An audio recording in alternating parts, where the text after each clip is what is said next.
Families living in a rural part of South Shropshire are suffering drought as their wells and boreholes run dry. Thousands of homes in the county are not connected to the mains water supply and rely on nature to provide. But with the Midlands experiencing the driest year since records began, many have been forced to rely on friends and family for water. CATH MACKIE reports.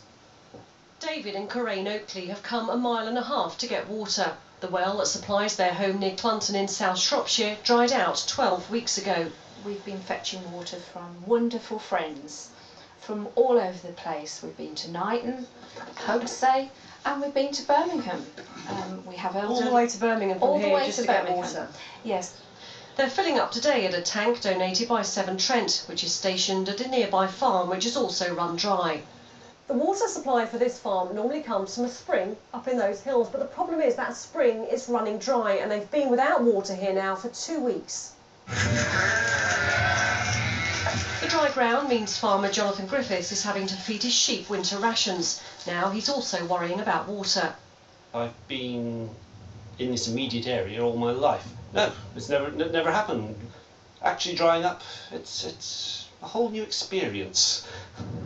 Others are warning this localised drought could jeopardise next year's harvest. At this time of year, having sown the seed in here over 3 weeks ago, it should be green now and you should be able to see the rows of seeds coming up.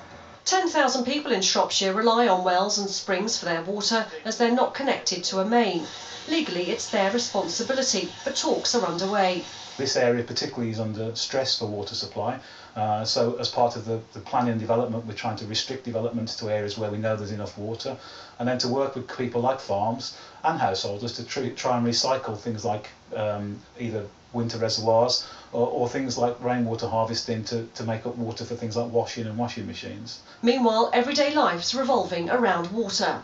You just take it for granted that you turn the tap on and the water's there, but just not being able to have a shower, not being able to wash clothes. And with clouds on the horizon, many here are praying for rain. CATH MACKIE, BBC Midlands Today in South Shropshire.